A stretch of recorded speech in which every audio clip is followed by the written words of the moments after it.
is safely implementing modern technology in an OT environment, an operational technology environment. We have joined Kevin Kumpf, Chief OT Strategist at Ciolo, as he chats with a panel of industry experts about the importance of a safety-first mentality when implementing new technology in OT environments. Along with Kevin, we have Chris Sistrunk, Technical Leader at Mandiant, and Patrick Miller, CEO of Ampere Industrial Security. Please welcome them.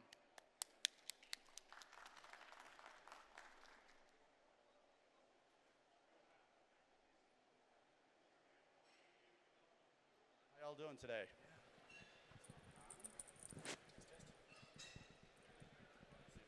Test? Test, All right. test. Cool. How are y'all doing today? Woo! You know, I thought All I'd right. look funny here today like this, and then I saw some of the other people and said, I look kind of normal. Yeah, you're just moving stuff around the conference, you know. Exactly. Now, I do have to be honest. This hard hat is about 30 years old. I used this in my first job in a steel plant where they were moving steel, and I said, what's the hard hat really going to do? And they said, well, that'll be great if you get hit with the steel overhead. It makes the cleanup easier. So the hard hat's real. The glasses are real. The vest, my wife refused to let me the one that was run over by its skid steer, oil marks on it and everything else, so she got me a new one. So this hasn't been in a factory yet, but it will in the next couple weeks. The reason we're here today is really talk about safety. And I've got some great panelists here. And what we really want to do is talk about OT security, IT security, and how it's impacting the real safety in the world. And it's not just the, hey, something happened. It's the, people are going to get killed. And we'll talk some real world examples. We'll talk about what's going on in the world and how it can help you guys be more safe and always put safety first. So with that, I'll turn it over to my panelist, Patrick. Hello, hello. CEO of Ampere Industrial Security. Been doing industrial security for 30-something years in all kinds of different environments. Electric, water, wastewater, gas, chemical, mining, manufacturing, and others. Yeah. Chris. Hey, everybody. Hope you had a good lunch. My name is Chris Sistrunk, technical leader at Mandiant, part of Google Cloud.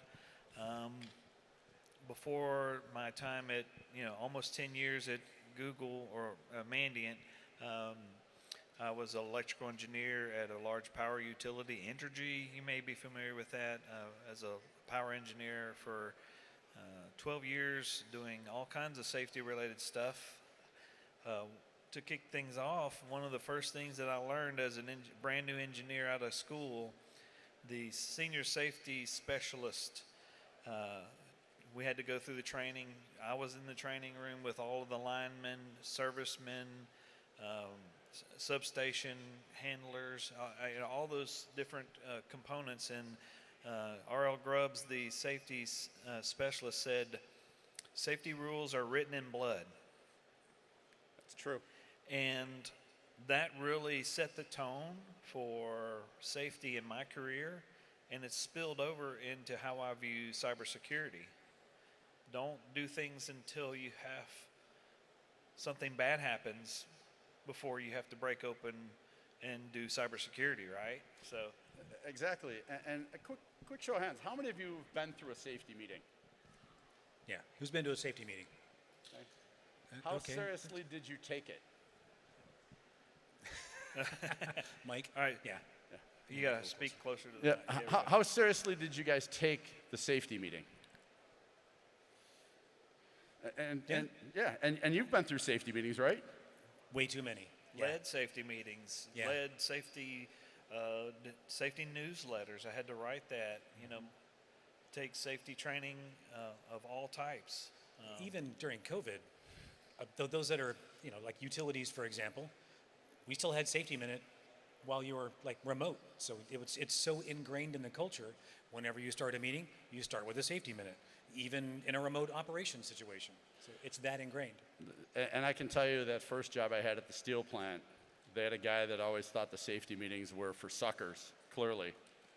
And he was breaking up the excess steel, and he wanted to get out of there early, and he put too much in, and he slammed the lever down. The hydraulic line came off the machine, hit his leg, and the force of the hydraulic fluid under pressure actually went into his leg, and he lost his leg. Man. All because he decided that I want to get out of here early.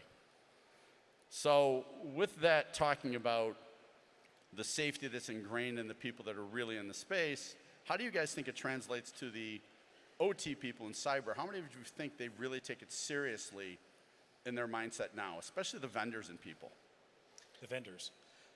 Well, first with those that are actually doing OT, like operational security Yep. in an organization. I'll start there. If they're doing that as their job, this is part of their job. Yep. I mean, it's not an optional thing, it's part of their job. Yeah, I know in many situations before I can go into whether it's a floor, we were joking about wearing all of our gear. I was thinking, I got to take my rings off because, you know, typically when you go in, you don't go in anywhere with any jewelry. You come in with a specific hard hat, specific boots, FR gear if you need that. So everything down to the clothing you wear, to where you walk, what you look for when you're walking in terms of signage or, you know, head clearance, all those things. It's just built into the way you do your job. So if you're doing OT security, this is part of your day. It's not something you have to think about, more or less. It should be just muscle memory, right? Like a firefighter. And translating that into cybersecurity, I can see that like the first time we had to talk about back in our day was SCADA security. Yeah. Oh, what is it? We have to do that. My SCADA system's not talking to the internet. We don't have to worry We're about air that. gapped. And this meeting is useless. You know, why do we have to think about cybersecurity? But as we've made it more of a culture, from taking from the safety culture, making cybersecurity a culture. Don't click on links.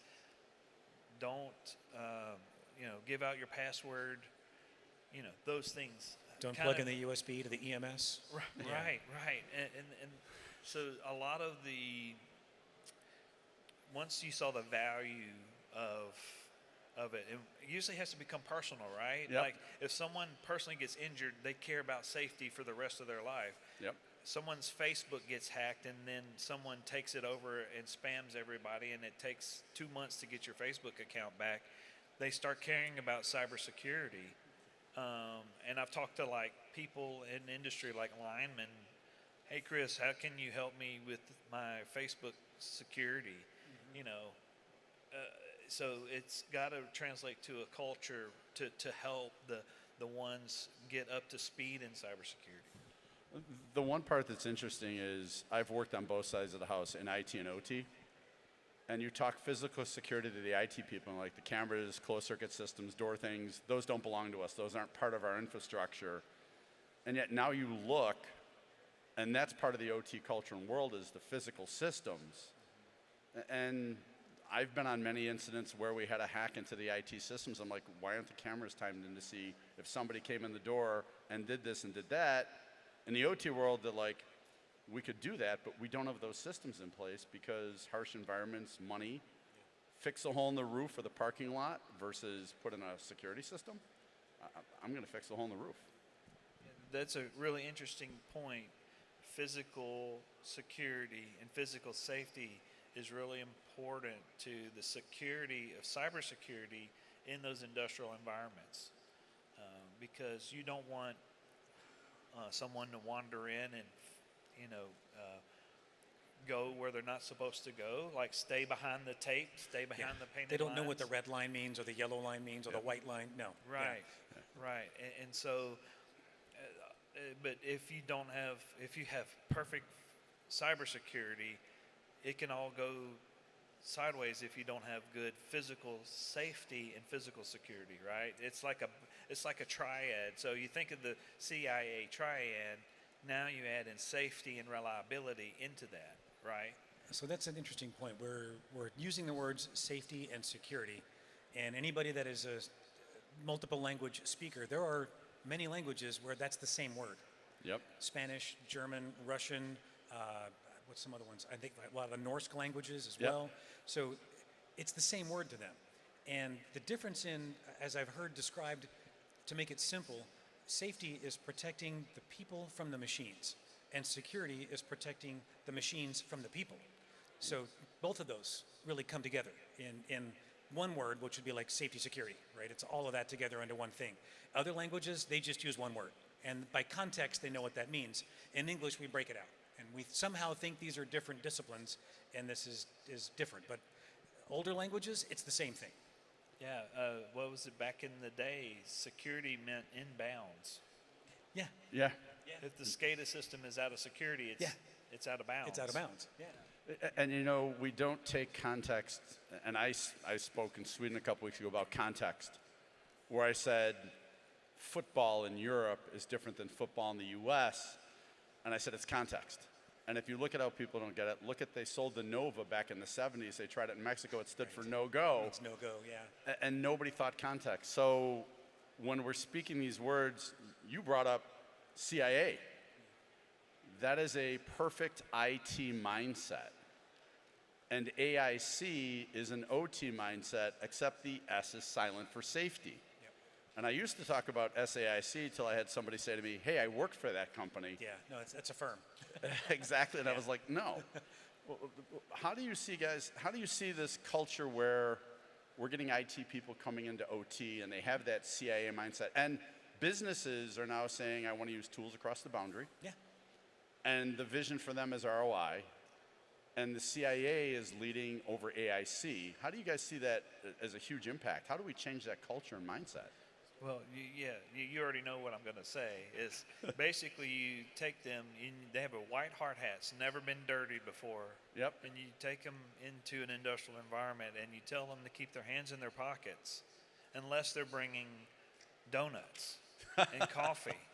And what you do is you sit around the table and you tell them the tales of all the safety and physical issues with operating an industrial environment. And then the lights start to go off, and to someone who has that CIA mindset, a volt and an amp, those aren't needed to be confidential, right? But we do need to protect those, so that's why we have the safety background involved with what we do. I would say the most important part of bringing IT into OT, great, we need the help. Bring it on. Yep. Just get trained, take your time, take it slow. Everything we do in our world is much, much slower. It's deterministic. It has to follow certain protocols. It has to get tested before it goes in. So we welcome the help, by all means. And you're bringing a lot of domain knowledge for what I call just T, which is that it's kind of OT, but it looks a lot like IT and walks and talks and smells like IT, but we use it for an OT purpose. There's a lot of benefit we can get from that. We can learn from the IT SMF. We don't have an OT SMF, but we've got some really good practices that feel like that. So there's a lot of good cross-disciplinary things that can be gained. But walk in slowly, take your time, drop the ego on both sides, and just shadow for a while and learn. Take a good month, take a good 6 months. But even one person that does that, all the OT people will know that one person now because they've seen you around, they've seen you get your hard hat dirty, and when they've got a problem, they'll be like, all right, you're the one IT person I trust. I got a problem. And suddenly you've got that bridge built. But it's tremendously valuable. So I'm all for bringing in IT people into OT. Just understand it's got a different pace. It's got a different mindset. I've gone in a couple places where they've hired my company or somebody like your company or someone to come in to do security for both IT and OT, and we'll have a meeting, and the IT security folks and the OT engineering folks work in the same building, but they've never met ever, and they work in the same building. You know, that's funny. How many of you in the IT world know the fight between the Linux people and the Windows people? Yes. Where the Linux people are like, nope, or my favorite. What's your favorite distro, man? Yeah, exactly. Or my favorite is the network people that say, don't put encryption on my network because you're going to slow it down. So there's these cultural battles. And just that term you mentioned, deterministic. How many of you out there know what deterministic networking is? Okay. Deterministic networking, and I've been dealing with a bunch of customers on this, is production lines, anything that's in critical infrastructure knows that at this second something's happening. Or this millisecond, a ketchup bottle comes down the line, you open the valve, it fills the ketchup, it moves along, the label comes on. If that's not in perfect sync, you have a mess, you have a problem, you have a safety concern, you can kill somebody. Chemical mixing. And so they had a vendor in that said, oh yeah, everything goes over the network. And they said, what's your latency? And said, well, whatever your bandwidth utilization is in this, don't worry, we'll figure that out later. And he goes, no, I can't do this in my OT network. And he goes, it has to be deterministic. And he goes, oh, no. He goes, what did he say? He goes, IP knows where the data is going, so you don't have to worry about the determination of the source and the destination. Yeah, context matters. Exactly. Yeah, and common language. I've worked with a high-speed, like bottling line or a conveyor system that is deterministic, and they were having network problems. And we were there doing a security assessment, and we looked at the network packets with our security tool, but we were able to determine that one device was failing because it had too many network retries. Yep. And so we were able to use that same cybersecurity tool to help find out that there was a network reliability problem that solved. Once they solved it, then their deterministic, network problem of too much latency due to too many retries was fixed. So there's value in both.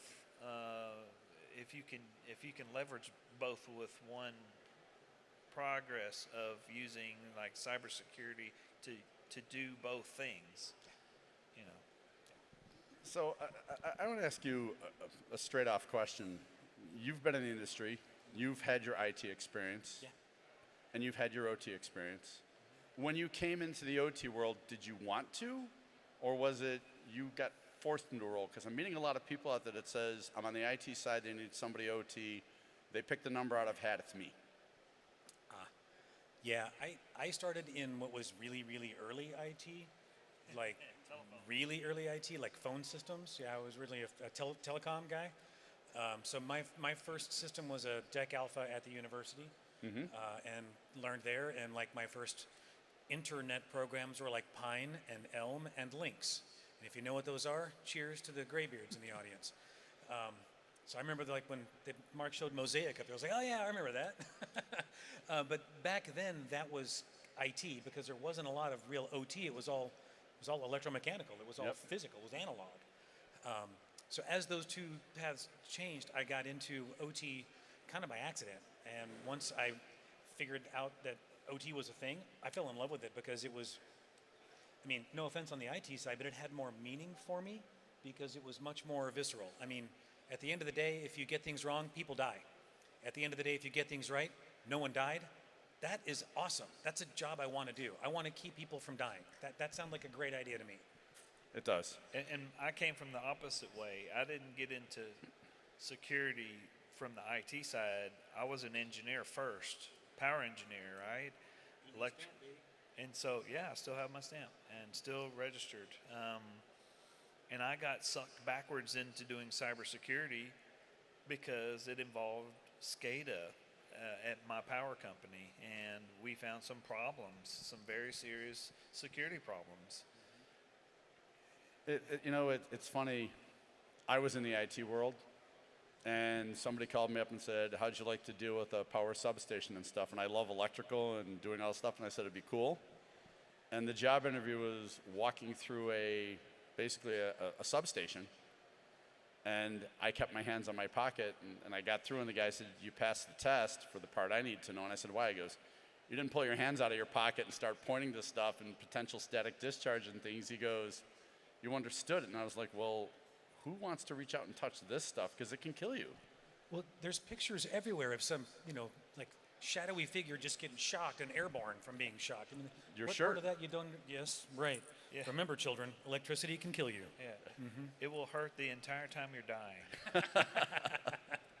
Yes. So with that said, how many of you are from the OT realm out here? Show of hands. OT folks, there's a few. Okay, How many of you are from the IT world? a few more. Okay, some are half and half. Okay, Yep. all right, hybrid. So from the IT world, just a quick show of hands, how many of you are here to learn about OT, or you've been put into a role where now you have to deal with OT? Okay, If you have SAP or Oracle, you automatically deal with OT. yeah, that's true. Because if something like that on the enterprise resource planning side, Yeah. which controls logistics into your plants, manufacturing, and then shipping raw materials in and shipping final goods out. That system indirectly controls your OT. So now you're part of OT. So welcome. Yeah, I do think there's a lot of IT folks that don't understand that you actually do OT. You support OT in a way that you don't really understand. SAP and Oracle is a classic example. Yeah, because we've taken OT, what was separate, and the business is now using that operational data in so many ways. Not the least of which is just to make the OT environment more efficient and operate better. Understand everything from maintenance windows to product needs or supply chain issues. All that data is being used to make the operation more efficient. That data is also being used in ways outside of the OT environment now to do things that no one ever thought it could be done, like actually take that OT data and make it into data products, because data is worth money. And now you've got the OT data living outside in a cloud somewhere. Maybe it's not even your own IT, it's someone else's IT. So all of this original operation is still tied to the IT side in so many ways. And not the least of which is the business still has to operate. They can still make products and they can make widgets and they can push electricity and water and gas, but if they can't pay the bills and you're stuck in a colonial pipeline situation, they still have to shut down OT as well, as a reason, because of the dependencies between IT and OT. So even if you're on the IT side and you have an OT piece of your company, you're still supporting OT in ways you don't quite understand. You know, it's kind of funny you brought up about the data going out. One of the areas that we haven't touched on in the industry is digital rights management. How many people have lighting systems in their factories or in their offices that go out to some control company and they manage it? And there's firms out there like AWS and stuff that are pulling all this in, and now they're going to start to use this data to be more efficient for them. So it's your data, your rights, but you're giving it to them. But also I've seen it from the meter side based on when I worked for Iberdrola, that there's the home automation network side, and then there's the management automation network side of your meters, and people were coming in through their home thermostats and going into the production network for the SCADA control systems. And when I talked to the people in the thermostat industry and said, knock it off, they said, well, this is a cool feature. And I said, what about security? And they said, we make the product. He goes, we don't secure the product. And I sit there and go, it's one and the same. And so with that logic and that thinking, how many of you are actually out there have vendors in your plants and facilities that are taking data in and out that you don't know about, or your offices? Yeah, you don't know about it, but it's That's there. a rhetorical question. Exactly. Yeah, it's there. It's happening. It's happening in ways you don't expect, you don't want, but it's there.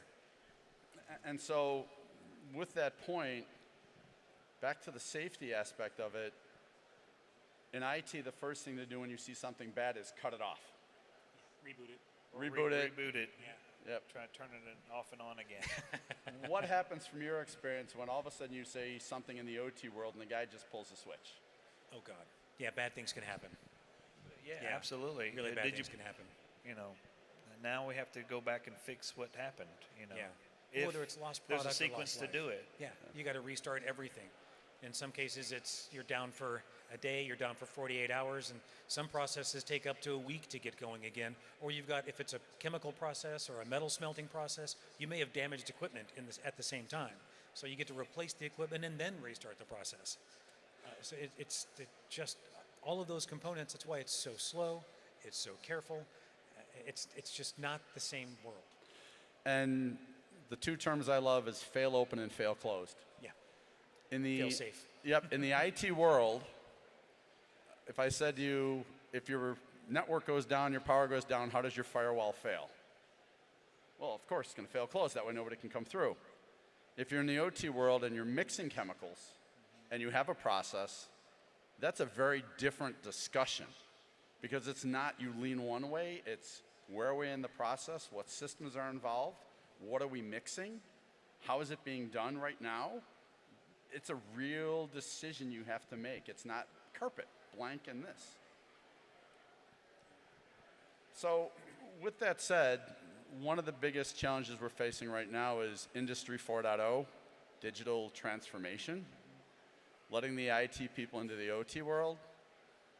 How many people here, show of hands, in the OT world want the IT world to come in? Too late. Yeah. I do. I'm a heretic, but I do. Yeah. And why is that? What do you want to see? What's your reason? We've got a lot of old stuff in the OT space, and it does its job well, but we can actually do it even better with new technologies. They come with their risks, don't get me wrong, I get that, but that's our job. I mean, it's a hard job, and it's a difficult thing to do, but we can solve that problem. There's smart people here right now that get busy, solve that problem. That's our job. We have good employment for this, but I mean, we can't continue to think that we can do this on our old mindset with our old ways when we've got technology racing past us. It's not a situation of tap the brakes or stifle innovation. It's bring the innovation in and saddle up next to it and teach it good manners. So remember the Disney ride at Disney World, the circle of, what is that called? Innovation? No. You know what I'm talking about? If it's a spinny ride at Disney, I can't do No, those. no, I no. get sick. It's a slow. It shows like the 1800s Oh, and what a yes, kitchen yes. looks like. Epcot, wasn't it Epcot? It's Yep. yeah. And then you go to the next one and it's the 1930s and Yeah. you've got a radio and a little tiny TV set. Yeah. Technology is going to change. It's inevitable. It's here to stay. Yeah. And so we have to figure out how we can use that to better humanity. And engineers are working on that day and night. And it's going to involve smart devices. It's going to involve networks. There's, faster communications than we've ever had before. More efficient ways of getting, like there's drilling oil wells now, or reopening old oil wells now that they couldn't get gas and Yeah. out of before because they learned new ways to get to that product. There's same way with any type of thing. There's new science that's being developed and new physics methods to be brought into our world using technology. A good example, there are some new components called Smart Dust. You can look it up. I think it's an MIT project. Yep. These are nanoscale, like literally the size of dust. They don't need power supplies, but they're environmental sensing. And they can sense everything from temperature, ambient humidity, electrical current in the air, for example, so you'll know before an arc happens in a space. But having this in your plant, brilliant. I mean, why not? So we need these things in our environment to make our operations better. It's going to save lives. I'm thinking of things even like we used to use in the electrical sector, we had analog relays. And then the digital relay was like, oh my God, no, we're not going to put chipsets in our relays. They'll fail. You know, people can hack them. We had all these problems.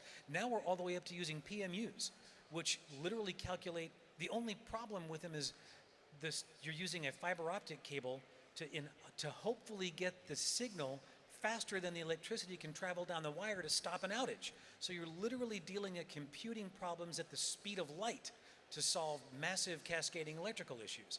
I want that technology. We just have to secure it and make it live well in our environment. You know, that's kind of funny because I was talking to somebody the other day about their safety systems. How many people here have been told that everything in OT has to go to the cloud?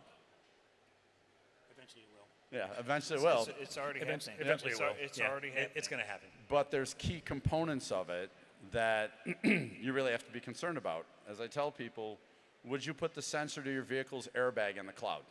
You can't. It's not fast enough. Right. Exactly. Yeah. 24-volt safety systems, you know, in the plants. I've had people tell me that, hey, this vendor said they could do it over Ethernet.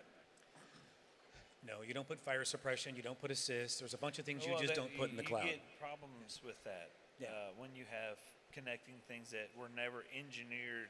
That's the key word, engineered. Yep. Yeah. Now, cybersecurity and networking and technology has to be engineered into the process, just like old systems were engineered. The key to this, we brought up the technology. There's the two other pillars, people and process. Those really do not change in the OT world. Unless you're putting in a new production line at one of the automotive manufacturers or things like that, you can go into these factories that make sponges, and the sponges are made the same way, the same process. The technology will slowly change or evolve, but they stay the same. And when you were talking about the smart devices out there and things like this, to tell you where the real safety is, I was actually in one of my prior roles working with an organization where they were looking at the temperature in a shaft of where people had to go down and work. Yeah. And somebody miscalibrated that. And now the air in that chamber, the time they could stay there was accelerated. And this is why they had somebody on basically a safety harness, is he literally passed out halfway through the time because the numbers were off. And you're gonna kill somebody. And those are now on the internet where you can go in and adjust those numbers and adjust those systems because it's convenient. And it's not convenient, guys. I mean, this is where the safety really comes in, is change one parameter. But it is convenient. Yeah, that's the thing, right? Yeah, it is. It is convenient. And I've seen, we used to have a plant operations like specific desk, Yep. right? Well, now plant operations folks walk around with an iPad. Yep. And I've seen awesome new helmets that have AR goggles, and they can walk around the plant and immediately it automatically recognizes equipment, and it'll say, "Oh, that valve needs to be serviced in 2 weeks," and it will show you immediately, "Oh, service in 2 weeks. Wait a minute, you don't have a certified person on shift to get that serviced within 2 weeks, and so you need to go make an adjustment in the schedule to get someone to do it." So that kind of convenience, I'm all for it. Yep. Yeah. Until they get to your data and do like one of my incidents I had to respond to, which was a chicken manufacturing company was having a production problem. One of the engineers took a photo of it and sent it through email out through the internet. Photo got found later. Somebody came back to the company from that big ransomware. Remember, in OT, we're supposed to prevent ransomware, and sent it to the company and said, "I've broken into your systems. I've changed these parameters. Pay me money." Now the entire company had to shut down. The FDA got involved, people like that. All the product they had to the stores had to be recalled. All the chicken that's waiting to come in, the suppliers, the manufacturers that are delivering the chicken now had to be delayed. There was huge product waste. And I found it because I looked at the picture with some steganography and said, "Hey guys, the data on this is 3.5 years old. This guy said he did it last week.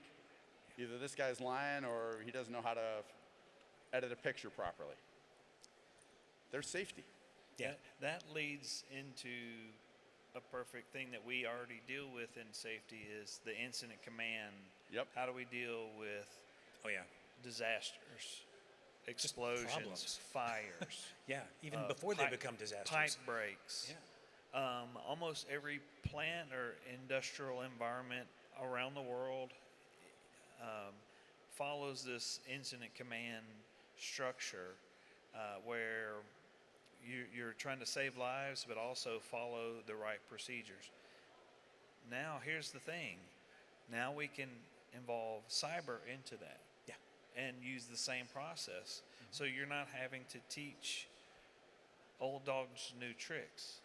They're already learning the same tricks because they've been doing it since the dawn of safety was invented around the time of, 120 years ago.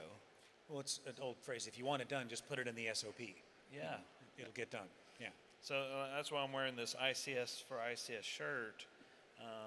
Is incident command system for industrial control systems, following the FEMA NIMS incident command structure. When there's a fire, hurricane, pandemic, if there's a pipe break in the street, the police know what to do. Yeah. The water people know what to do. Yep. They follow the safety procedures. And there's a chain of command of who's the incident commander all the way down to the communications paths, and you follow that procedure. It's just like when, so you use the same process for cybersecurity, and it just makes sense.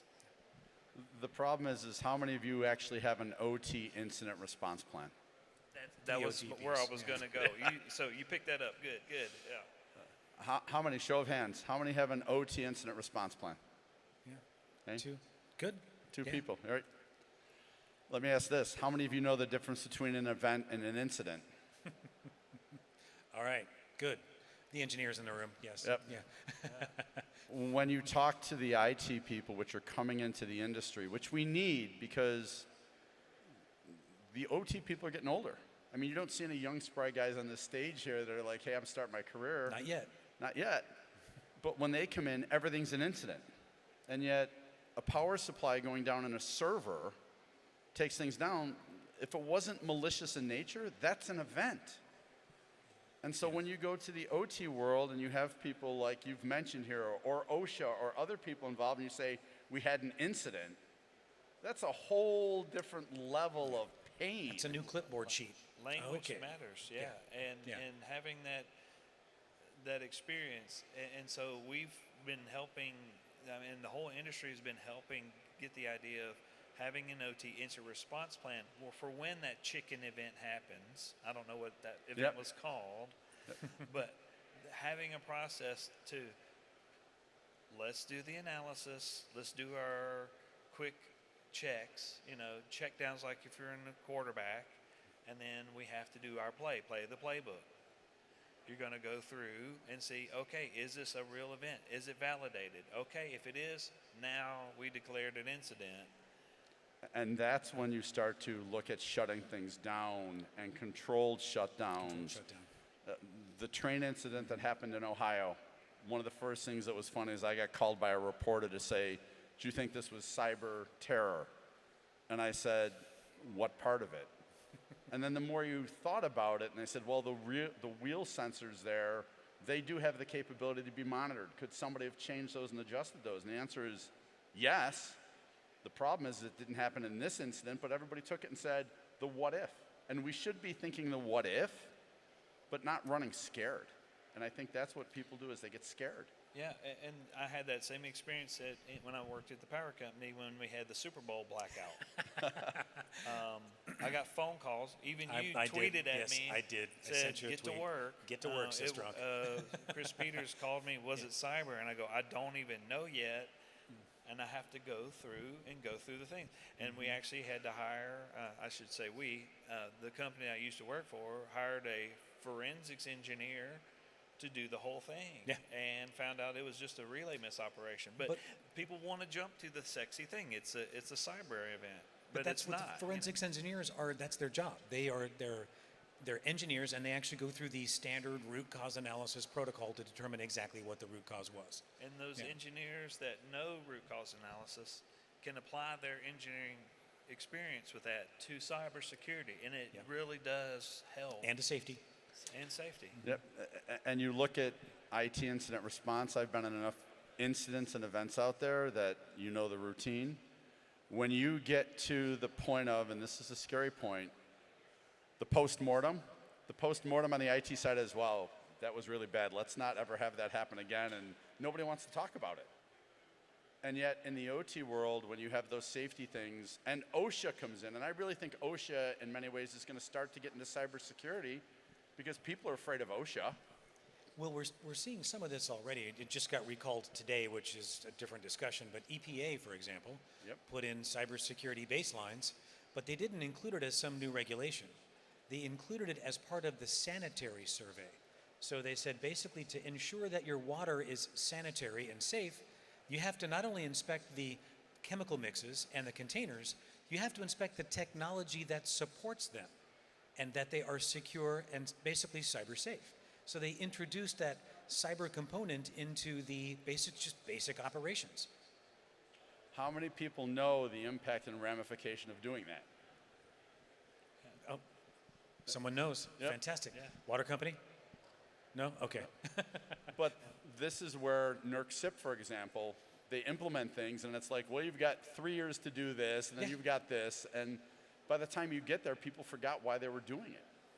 Well, I will say this, hats off to the folks at, I go back to my very first quote, safety rules are written in blood. One of my students taking my class said, electric reliability rules are written in darkness. Yeah. Yes. So Written in the dark. Yeah. right. So it goes back to safety, right? You have to have something bad happens before someone writes a safety rule. Let's not do that going forward with cybersecurity. That is my whole vision for the industry. That's why I've moved back and forth between the vendor and the internal side, is because I've seen bad things happen. I don't need to see them happen again. And I think all of us sitting up here have seen those bad things happen and said, I could have told you this would have happened. but the companies don't want to put in the money. We usually did tell them it was going to happen. I mean, I would love to say that I'm optimistic enough to say, yes, we can maybe prevent all the problems before they happen. If we can prevent some of them, awesome. That's good for me. And we definitely don't want to have them a problem so bad that the government has to step in and go and regulate because people are not doing the right thing. Yeah. So that's the other part, right? And it will happen. Yeah. Guys, Absolutely. two other things I want to touch on here quickly is the vendors of these platforms out there that make the PLCs, that make basically all the RTUs, reclosers, anything that has a sensor or capability to be monitored. They're now trying to put together a foundation where they're going to exchange information to prevent cyber attacks in it, an open software foundation of connectivity. They're really good engineers at building platforms. They're not really the best engineers at doing security. How do we put that all together to make sure? They're getting better. They're getting better. They're actually. getting better. Yeah, I've talked to many of them, and many of them we've got really good friends, and a lot of them, they're listening, and I think it's not just been that they've been made examples in some whether it was some really terrible incident or a hack or some public disclosure of vulnerabilities. Those things definitely motivate them. Don't get me wrong. It started it, yeah. It kind of did get it moving, but overall, I think some of them have actually realized that security is a market differentiator. They can actually charge more and sell more of the equipment that is more secure.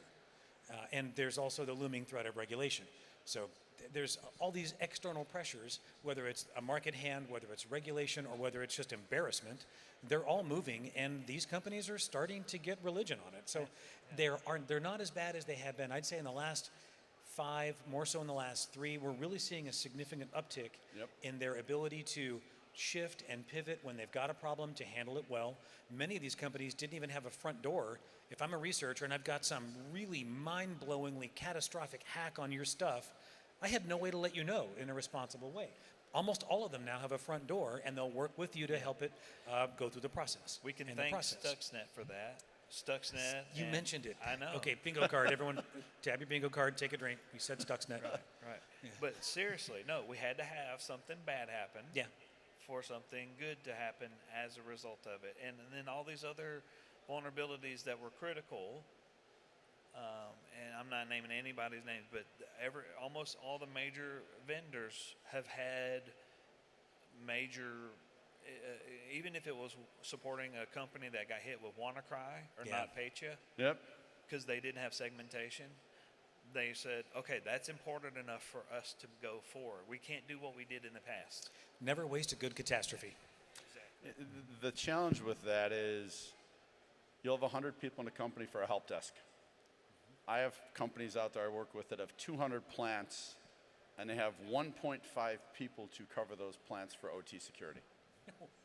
Yep.